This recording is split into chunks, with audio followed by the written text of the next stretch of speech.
My name is Emma, and I am about to tell you a story that still freezes the blood in my veins. This isn't just a story, it's my personal experience, something I lived through, something I can never forget. In 2016, I was living in a small town called Vermilion in Ohio. The town was small but surrounded by old historical places. One of them was known as Gore Orphanage.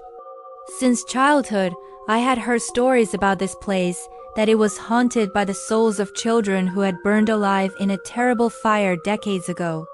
Locals said that if you went there at night, you could hear children screaming and crying for help. I had always been fascinated by horror. I used to laugh at such tales, thinking they were just myths. But one night, everything changed. One evening, my friends dared me. "Emma, if you're really that brave, go to Gore Orphanage at night. Stay there for at least an hour, and we'll admit you're the winner." I accepted. That night, with only a flashlight and my phone, I walked to the orphanage alone. The building was in ruins.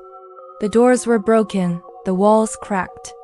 Darkness filled every corner, and even the beam of my flashlight felt weak and useless against it. As I stepped inside, I heard something faint, the laughter of children.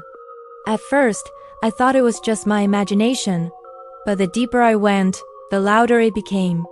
My legs trembled, but curiosity pushed me forward. In one room, I found old, scattered toys, a teddy bear, a wooden rocking horse, a few broken dolls. And then, to my horror, I realized they were moving by themselves. Suddenly, a violent gust of wind slammed the door shut behind me. My flashlight slipped from my hands. As I picked it up, I froze. A small girl's shadow was standing just a few feet ahead. Her face was burned, blackened, almost melted. Her eyes glowed a piercing blood red. I couldn't move. She stepped closer, and then she screamed. A scream so loud it felt like my eardrums were about to burst. Terrified, I ran. Somehow, I found my way out and didn't stop until I was back home.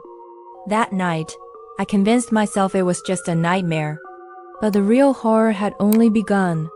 For 3 days, I told no one. But something inside me whispered, "Go back. You need to know the truth." So, I returned in daylight. The orphanage looked less terrifying under the sun, but the air was still heavy, almost suffocating. In the same room where I had seen the girl, I found an old diary. Its pages were half burned. As I flipped through it, I read, "We children are trapped here. The fire consumed us. No one came to help. Now we are bound to this place forever." My hands shook. The diary smelled faintly of smoke, as if it had only just burned. And then I felt it, eyes watching me from behind. A child's whisper echoed around me. "Emma, why did you come back?" I spun around, but no one was there. My chest tightened with fear. A week later, I made the biggest mistake of my life. I decided to go back at night. This time, I carried a camera and an audio recorder. As soon as I hit record, a horrific stench filled the air, the smell of burning flesh and wood. Through the recorder, I could hear voices that weren't there before. Children crying, begging, screaming. One clear voice said, "Save us. Don't let us burn again." I froze, my body shook. And then the door slammed shut on its own. The girl appeared again. But this time, she was clearer, closer, more terrifying. Her skin peeled away in patches, her hands dripped with blood. She locked her glowing eyes on me and whispered, "You will tell our story, Emma. Or you will stay with us forever." My flashlight went out. Darkness swallowed everything. All I could see were her burning red eyes staring at me. Then, silence. The door creaked open. Somehow I ran. I don't even remember how I got home. From that night, my life has never been the same. The diary I brought back wouldn't leave me alone. Every morning, new words appeared on its pages. "Come back, Emma. You belong to us." I tried burning it. It wouldn't burn. Even now, some nights, I wake up at 3 a.m. to the sound of children screaming in my ears. Sometimes the smell of smoke fills my bedroom.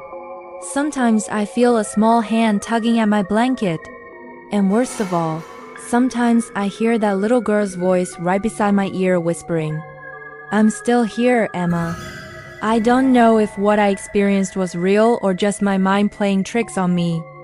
But to those who say Gore Orphanage is just a myth, I dare you to spend one night there, because I know what I saw. I know what I heard. Some places in this world were never meant for the living, and Gore Orphanage is one of them. And if you ever go there, maybe the children will whisper to you too.